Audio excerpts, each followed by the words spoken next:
This is Roopa Prasad, Assistant Professor, Department of Computer Applications, MITS College. So today we are going to discuss about the topic called as message authentication.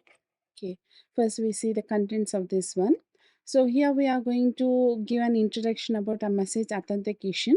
Then we go for the message authentication requirements. Then we go for the message authentication functions.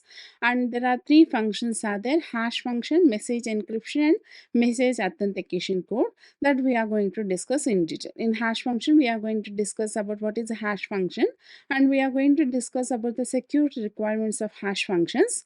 Then we come for the message encryption. There we discuss about the symmetric encryption as well as the public key encryption, that is asymmetric encryption. Then finally we go for the message authentication code, which is one of the function of the authentication function. Okay.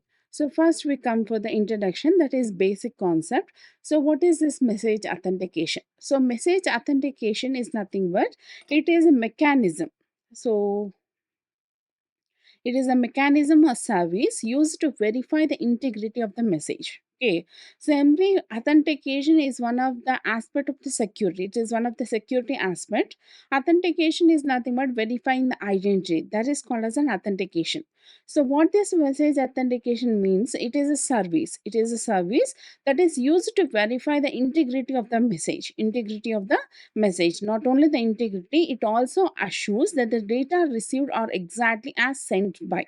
That is the integrity. Integrity means whatever is sent, that has to be received. Whatever the sender has sent, that has to be received without any modification, without any insertion, deletion, or replay. And it also checks the identity of the sender, whether the sender is a valid sender or not. That we call it as a message authentication.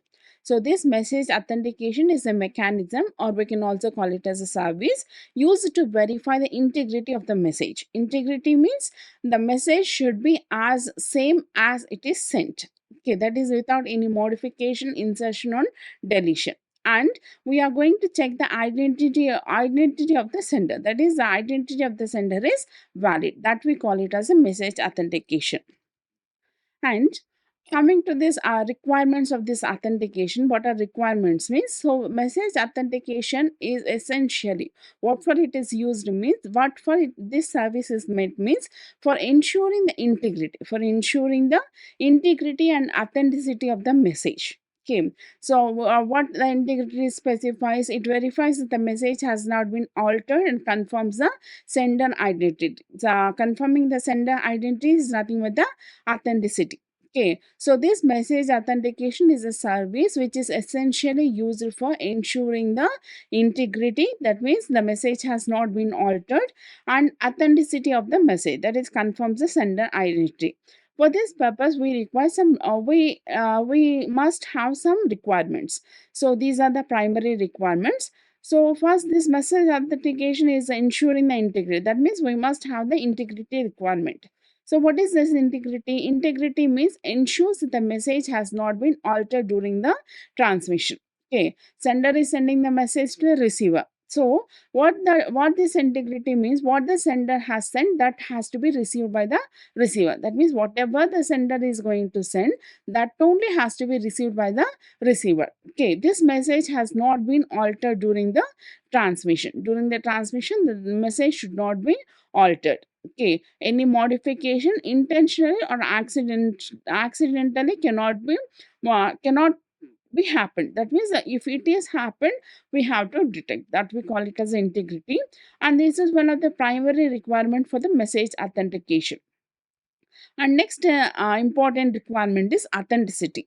What the authenticity means, it confirms the message was sent by the claimed sender. Okay, whoever is sending the message has come from that sender only. That what we are confirming. Suppose A has sent a message to B. Okay, what is the authenticity is going to do means it confirms that the message has come from A only, not from anyone else. Okay, it was sent by the claimed sender. Okay, and what is this going to do means it helps in verifying the identity of the sender. It helps to verify the identity of the sender, whether it is an aligned sender or not. Okay, sender means whoever is going to send is called as a sender. Aligned sender means that particular sender. from whom we wants to receive the message. That identity is going to be verified. That is called as a authenticity. Okay, and then coming to the next requirement, that is non-repudiation. So, non-repudiation means it ensures that the sender cannot deny having sent the message. That means what? If the sender, suppose the sender has sent a message to receiver.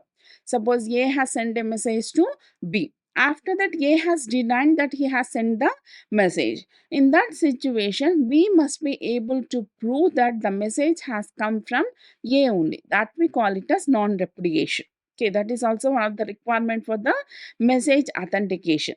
So what this non-repudiation tells, it ensures that the sender cannot deny having sent the message. Okay. And this is very important in the legal and financial transactions. If we are performing the legal transactions or financial transactions, then non-repudiation is a compulsory requirement. Why? Because means if one sends the message after that he is going to deny, then it will be a problem. So the receiver must be able to prove that the message has come from the aligned sender only. Okay, that is also one of the requirement for the message authentication. And the next requirement is confidentiality. Okay, so this confidentiality is not always a requirement. What this ensures means that the message is not readable by unauthorized parties. Okay, so confidentiality means the message has to be received by the only receiver only. For example, A has sent the message to B. So who has to view the message? B only has to view the message. Nobody else can be able to see the message. That we call it as a confidentiality. And next requirement is efficiency. So this authentication mechanism, so whatever the mechanism we are going to perform for the message authentication should be efficient in terms of computation bandwidth usage, and so that it can be used for real world applications also. That is also one of the requirement of the message authentication. So these are the requirements in order to provide the message authentication service. So what are the requirements? So number one is the integrity, second one is authenticity, and third one is non-repudiation, fourth one is confidentiality, and fifth one is efficiency. And the next coming to the function, and another one is there, that is called as scalability. So what this scalability is going to do means the method should be scalable to handle large amount of users and messages without significant drop in performance. That we call it as a scalability. That is also one of the requirement for this message authentication.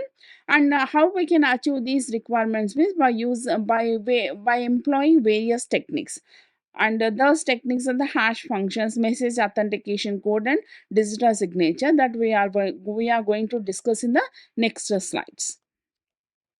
And next coming to the functions, message authentication functions. So this message authentication service has to be performed at two levels. Okay, so its functionality lies in two levels. So at the lower level, we should have some sort of function that produces the authenticator. So authenticator means it is a value that is used to authenticate the message. What we are in message authentication, what we are going to do means we are going to authenticate the message. We are going to ensuring the integrity and also the authenticity. That means verifying the identity of the sender. Okay, identity of the message that has been by the aligned sender. So in order to perform authentication, there must be some value. Okay, there must be some value. That value is produced by some sort of function that is performed at the lower level. Okay, so this message authentication mechanism has two levels of functionality. At the lower level, we should have some function that produces the authenticator. Authenticator means it is a value used to authenticate the message. Okay, and this lower level function is then used as a primitive in the higher level authentication protocol that enables the receiver to verify the authenticity of the message. Okay, in order to authenticate a message, we should have some authenticator. That authenticator is implemented by the receiver to verify the authenticity of the message. Okay, and coming to these functions, and the functions that may be used to produce authenticator are grouped in three classes. One is called as a hash function, second one is message encryption, and third one is message authentication code. Okay, these are the functions that are going to produce the authenticators, that is a value that is used to authenticate the message. One is a hash function, second one is message encryption, and third one is message authentication code. Simply we can call it as a MAC. Okay, and we are going to discuss one by one function in detail. So, just we are going to have a brief introduction. So, what is a hash function? A function that maps a message of any length into a fixed length hash value which serves as an authenticator. So what is this function? What the main importance of this function means? This function has to produce a authenticate. This function has to produce a any authentication function. Any authentication function has to produce the authenticator. Authenticator is nothing but the value which is used to authenticate the message. Okay, so what the importance of is the hash function means that hash function is going to take the message of any length. Okay, from that message, it is going to produce a fixed length hash value. Fixed length hash value. This hash value is used as an authenticate. And next message authentication function is message encryption. So here the entire ciphertext is acts as a authenticator. This message encryption function is going to produce a hashed ciphertext. From the plain text, it is going to produce a ciphertext, and this ciphertext acts as an authenticator. That is, it is a value which is used to authenticate the message. And last one is message authentication code. Simply we can call it as a MAC. What is this? What is this function is going to do means from the message it is going to generate a fixed length value, and this value acts as an authenticator. Okay, and there is a difference between the hash function and the message authentication code. This hash function will not take any key to produce a fixed length hash value, but this message authentication code takes a secret key in order to generate the fixed length value. That is the difference between the hash function and the authentication code. Hope you understand. So these are the three functions which is going to produce the hash value which acts as an authenticator. Using this authenticator, we are going to authenticate the message. And next, coming to this one, hash function. So this hash function, already we discussed hash function. So this hash function is a function which produces a fixed length hash value from the message. This message can be of any length, that is a variable length message. So this from variable length message, it is going to produce a fixed length hash value. This hash value acts as an authenticator which is used to authenticate the message.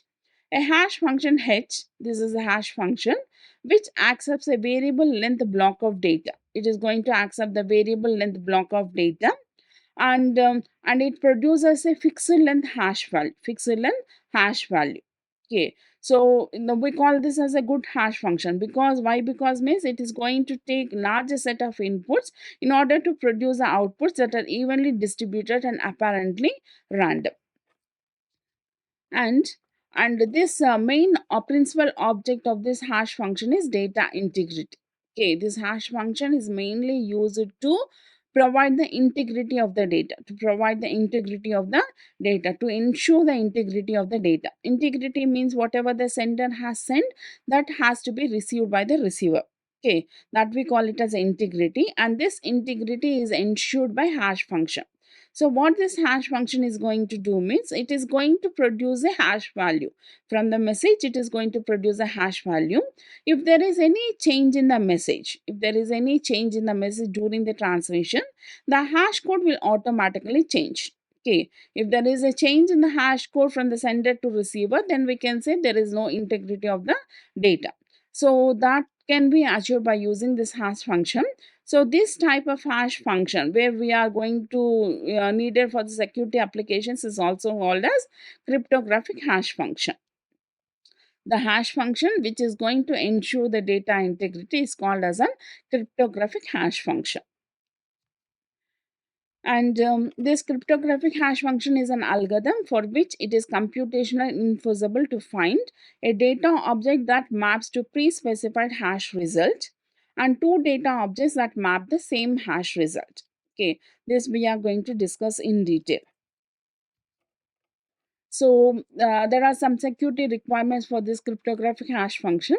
What is the requirement? So here the input should be of variable size. Input should be of variable size, and it is going to produce a fixed output, and it is very efficient. That means h of x is relatively easy to compute for any given x, making both hardware and software implementation practical. That means we can generate a hash value for any message. For any message, it is relatively easy. Relatively easy. If you give x, it is going to calculate h of x. Okay, and one more requirement is there, that is called as a pre-image resistant. Okay, and this is called as a one-way property. One-way property, we have already discussed.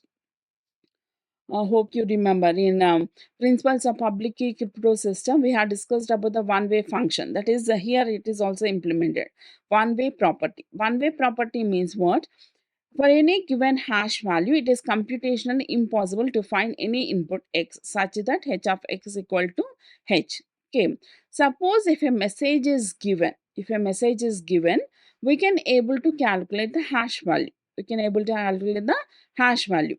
And if hash value is given, it is impossible to calculate the message. That is called as a one-way property. That is one of the requirement of the this cryptographic hash function. Understood? So what I'm going to say means, here if we give x, okay, if we give a message, it is going to calculate the hash value. We can easily calculate the hash value by using the hash function. But if we have the hash value, it is not possible to calculate the message. That we call it as a in one way property. And here we explain. Okay, so this is a message. Okay, so message is appended. This is append symbol. The message is appended with a secret key, yes, and this both the message and s will be given to the hash function in order to produce a hash code. Okay, that hash code is appended with the message and it will send to the receiver. So what the receiver is going to get? The receiver is going to get the message and also the hash code of the message and also s. Okay, so what we are going to do means, we are going to send this message we are going to append this message with the same secret key used by the sender in order to produce the combination of m and s, and that will be given to the hash function to produce a hash code. Okay, this hash code is compared with the received hash code. If it matches, then only we say that there is an integrity of the message and the receiver is going to accept the message. So what I'm going to say means, if we have a hash value, okay, it is impossible to generate the message. That we call it as a one-way property. It is easy to generate a code given a message, but virtually impossible to generate a message given a code. Okay, if we have a message, we can able to generate a code, but if we have a code, it is not possible to generate the message. That is an important property that we call it as a one-way property. That is one of the requirement of the cryptographic hash function. And another requirement is second pre-image resistant. Second pre-image resistant. This is also called as weak collision resistant. Okay. So what happens here? I will explain this one. So for any given input x1, okay, we have computed the hash value h. Okay, so if we have another message, that message cannot be have the same hash value. That is called as a weak collision resistant. So we can also call it as a second pre-image resistant. That means what? For any given input x1, its hash value h, it is computationally impossible to find another input x1 which is not equal to x1 such that h of x2 equal to h. That means what? For one message, one hash value will be generated. For the another message, another hash value will be generated. We cannot able to generate the same hash value to the same two different type of messages. That is called as a second pre-image resistant. Okay, suppose there is a input called as x1, a message m1, and we have produced a hash value h for this message. So we cannot able to produce another message with the same hash value. That is called as a second pre-image resistant. So what this property is going to guarantee means, it is infeasible to find an alternative message with the same hash value for a given message. Okay, so same message for some we cannot able to find the alternative message. That means what it concludes means two messages cannot have the same hash value. Two messages cannot have the same hash value. That is the thing we have to understand. Okay, and there are up to now we have discussed the five properties. So the a hash function that is going to satisfy all the five properties is known as a weak hash function. Okay, all these properties, these five properties, the hash function which is going to satisfy all the five properties is known as a weak hash function. There is one more property called as a collision resistant. If a hash function satisfies this function also, that is called as a strong hash function. Okay, there are two types of hash functions. One is called as a weak hash function and second one is called as a strong hash function. If a hash function which satisfies the five properties, that is called as a weak hash function. The hash function which satisfies the sixth property also, then it is called as a strong hash function. Okay, this strong hash function protects against any attack which one party generates a message for another party to sign. Okay, what this sixth property is going to tell means it is computationally infeasible to find two different messages M1 and M2 such that H of M1 equal to H of M2. Okay, so what we are going to say means it is computationally infeasible to find two different messages. Okay, M1 and M2 with the same hash value. Okay, with the same hash value, we cannot able to find two different messages M1 and M2. Okay, this is called as a collision resistant property. And so we see one example where is a lack of collision resistance. Suppose Bob. Okay, Bob is a person who is going to write a message, and that message is sent to Alice, and she signs it. Bob is going to sign it. Okay, so if Bob finds two messages with the same hash, one of which requires Alice to pay a small amount and one that requires a large amount, Alice signs the first message, and Bob is then able to claim that the second message is authenticate. Okay, suppose if Bob has received two messages with the same hash, okay, so one message is going to tell that Alice has to pay a small amount, and one message tells that Alice has to pay large amount. Okay, so if Alice signs the first message, then Bob can able to claim that the second message is authenticate. Why? Because means it is having the same hash value. That is a lack of collision. If there is a strong collision, then it is impossible to have the two messages with the same hash value. One of the properties, the two messages cannot have the same hash value.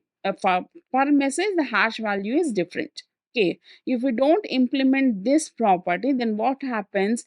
If Alice signs the first message, then Bob must be able to prove that the second message is also authenticate. That is a problem of the lack of collision resistance. So if we implement this collision resistant property, then that hash function is more secure. And coming to the next function, message authentication function, that is called as a message encryption. So message encryption itself can provide method of authentication. If we encrypt the message, it is going to provide the authentication. It includes authentication. How it includes, we will discuss. Okay, there are two types of encryptions are there. One is called as a symmetric and second one is called as a public key encryption schemes. So in the symmetric encryption scheme, we have already discussed symmetric encryption. That means there is only one key will be used for both encryption and the decryption process. So what we are going to say here means a message is transmitted from source A to destination B is encrypted using the secret key shared by A and B. Okay, so in symmetric encryption, what happens? A key is lies between a sender and the receiver. Okay, if that message is transmitted from source A to destination B, then that key is known by A and B only. So thereby we can prove that now B has received the message. B has received the message. He is going to decrypt the message. He is going to decrypt the message. In order to decrypt the message, he requires a secret key. Okay, so the secret key is lying between A and B only. That thereby only we can prove the authentication. So see here. Okay. So what happens here? Here we are going for the symmetric encryption. So symmetric encryption means what? The sender and receiver is going to make use of same key, which should be shared between the sender and the receiver. That is the source A and the destination B. Okay. The message is encrypted by using the key. Okay. Then it is called as encrypted message that will be sent to the receiver. The receiver is going to decrypt. Okay. If the receiver is going to decrypt means what? That the message has come from the aligned sender. Thereby we are proving the authentication. Okay, so it also provides the symmetric encryption, not only provides the confidentiality, but also it provides the authentication. So what is confidentiality? The message has to be viewed by the aligned receiver intended receiver only. So if we want to view the message has to be decrypted. In order to decrypt the message, what we require the key. Okay, and what is the key? That is shared between sender and receiver only. Thereby we can have the confidentiality as well as we can have the authentication. And see here, next one is public. Okay, symmetric. We are using the symmetric encryption here, and this is the public key encryption. So public key encryption means what? We are using a pair of keys. One is used for the encryption and the other is used for the decryption process. Okay, so here we are. This is a public key encryption scenario. Here the sender A is going to encrypt the message by using the public key of B, because public key is announced to everyone. So he is using the public key of B in order to encrypt the message, and that message will be given to receiver. Okay, the receiver is going to decrypt the message by using its private key. The private key is kept a secret, so the receiver can only view the message. Nobody can be able to view the message. Like that, we are having the confidentiality. But here, we don't have authentication. Okay, what is authentication? Verifying the identity of the user. Now check here whether B can be able to prove that the message has come from A only. We cannot say, because the A is encrypting the message by using the public key of B. Anyone can encrypt because the public key is announced to everyone. Anyone can encrypt the message by using the public key of B. Okay, so in this scenario, we have the confidentiality, but we don't have the authentication. We don't have the authentication. By authentication means what?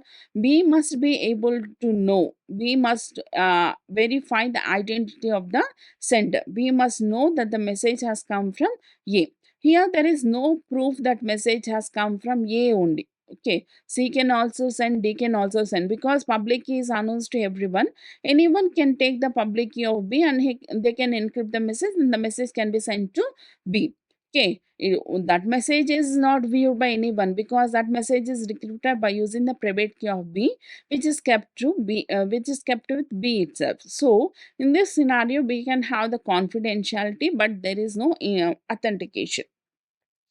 In order to achieve authentication, we are going to use this scenario. Okay, here what happens? So here, see here. Okay, in order authentication means what? Verifying the identity of the user. How we can verify the identity? If the message is encrypted by the private key of A, then only we can know that the message is the message has been sent by A only. Okay, see here in this scenario, the message is encrypted by using the private key of A. Okay, and this encrypted message is sent to B. Okay, the message is going to decrypted by B by using the public key, because it is encrypted by A's private key. So it should be decrypted by a public key of A. The public key of A is announced to everyone. So B can use the public key of A in order to decrypt the message. Okay, here you have to note one thing. What you have to know, the B can be able to verify the identity of A. Suppose the B is decrypting the message by using the public key of A, means what? That is encrypted by using the private key of A. That means what? The message has sent by A only. But here we don't have the confidentiality. Confidentiality means what? Only the intended receiver have to view the message.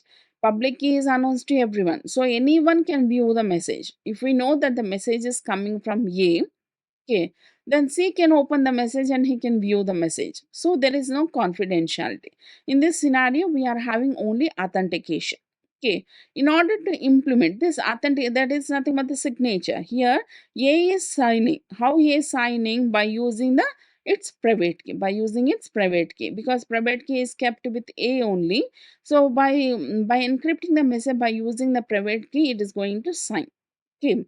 So we see in this scenario where we can have the authentication as well as the confidentiality.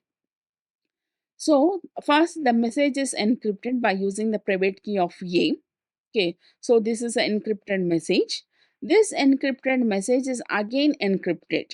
Okay, it is used for the authentication. This part is used for authentication, signing. Okay, by encrypting the message by using its private key, it is saying that the message is coming from A only. Okay, next we must have the confidentiality. That means no one can be able to view the message. For that purpose, what happens? The message will be encrypted by using the public key of B. Okay, so this encrypted message is again encrypted by using the public key of B. Okay, that message will be sent to B. Okay, so first what B has to do? First, lastly it is encrypted with public key of B. So in order to view the message has to be decrypted by using the private key of B. So here we can have the confidentiality. Again, it is an encrypted form. So this encrypted form message will be decrypted by using the public key of A, because it is encrypted by using the private key of A. Thereby, we can have the authenticity also. So in this scenario, we are having both confidentiality and the authentication. This is used for authentication and this is used for confidentiality. Here, confidentiality is ensured and here authentication is ensured. So that what we have discussed. Okay, this is a scenario what we have discussed. So this scheme provides no authentication. Here we don't have the authentication. We are having only confidentiality, because it is encrypted by using the public key of B, and it can be decrypted by using the private key of B. That is, here we are having the confidentiality, but we don't have the authentication. So in order to have both, we are going to use this type of scenario. Here we are having only authentication. We don't have the confidentiality, what we have discussed. To provide authentication, A uses private key to encrypt the message and B uses A's public key to decrypt. Okay. The message must have come from A, because A is the only party that possesses the private key of A. Therefore, the only party with information necessary to construct the ciphertext that can be decrypted with public key of A. Here we are having authentication. In this scenario, we are having authentication, but we don't have the confidentiality. So to implement both authentication and confidentiality, this is authentication we are having. In order to have both authentication and confidentiality, we can go for this scenario. Okay, so what is the main disadvantage of this is it is very complex. That means we have to exercise 4 times rather than 2 times in each communication. So we have to encrypt the message faster with the private key of A, and then we have to encrypt the again the encrypted message has to be encrypted by using the public key of A. That is only the disadvantage in the public key algorithm. But in this scenario, we can provide both confidentiality as well as the authentication. Next, we talk about the another message authentication function that we call it as a message authentication code. Okay, so in this authentication technique, we are going to make use of a secret key to generate the fixed size block of data, and this is also known as MAC. We can call it as checksum, and whatever the output we are getting, that we call it as checksum, or we can call it as a MAC, which is appended to the message. Okay, so what is the difference between the hash function and this MAC is the use of secret key. MAC make use of the secret key, but hash function will not use any key. It is a keyless. Okay, by having a variable length message as an input, the hash function is going to generate the fixed length hash code. But here, by making use of a secret key, the MAC function, that is a method authentication code function, is going to generate the fixed size block of data, and this fixed size block of data is also known as the cryptographic checksum, or we can call it as a MAC, which will be appended to the message, and that message will be sent to the receiver. So see this one. Okay, so MAC equal to that is a C of, that is a function. The message authentication for code function is referred by using a letter called as C. C of k comma m. M is a message, k is a key, and C is a function, and MAC is a message authentication code. It is a fixed length code which will be appended to the message, and that will be sent to the receiver. Okay, see this one. In this scenario, we can able to explain this one. So this is a message that has to be sent to the receiver. So the first message is sent to the MAC function, that is C, MAC function. And this MAC function is operated by using the key called as K. Okay. Then it is going to generate a code, that is a MAC code will be generated, MAC will be generated. That will be appended to the message. Okay. And that will be sent to the receiver, message along with the code. Okay. So what the receiver is going to do means the receiver is going to send this message by into the MAC function by using the same key which has been used by sender. That key will be shared between the sender and the receiver. Okay. Then obviously it is going to generate the MAC code, that is a MAC will be generated, checksum will be generated, and that MAC is compared with the received MAC. Okay. If both are equal, if this comparison is okay, if the result is okay, both are equal, then only the message will be accepted, otherwise the message will be rejected. Okay, this is the message authentication, how we are going to perform the message authentication. But here what happens, here we don't have the confidentiality. That means what, we are sending the plain text, we are sending the message as the plain form, we are not encrypting the message, we are not encrypting the message, and we are here, we are going to prove only authentication, verifying the identity of the user only. But here we are not including the confidentiality. To include the confidentiality, what we are going to do means we are going to again encrypt this message. Okay, first the message is given to the MAC function by using the key K1. So it is going to generate the MAC. Okay, that MAC will be appended with the message. Again, this will be encrypted by using a key K2. Symmetric encryption only we are performing. So that will be sent to the receiver. First, the receiver is going to decrypt the message, decrypt the encrypted message, and this encrypted message is having the message and also the MAC. Okay, that will be done similar. The message is given to the MAC function by using the key K1, and we are getting the MAC. That MAC is compared with the received MAC. If these are equal, then only the message will be accepted. That is, authenticity can be ensured. Okay. So here in the first scenario, we are having only authentication, but we don't have the confidentiality. But in this scenario, we are having both authentication as the confidentiality. And here this MAC does not provide digital signature. Why? Because both sender and receiver is using the same key. Okay, here in order to encrypt the message, it is using K2. Here also it is using K2. Same, they are symmetric. Okay, so this MAC does not provide the digital signature. And these are the references used to frame this material. Okay, hope you understand. In later sessions, we discuss in detail about how digital signature can be performed. And if you have any queries, you can drop your query here. Hope you understand. Thank you.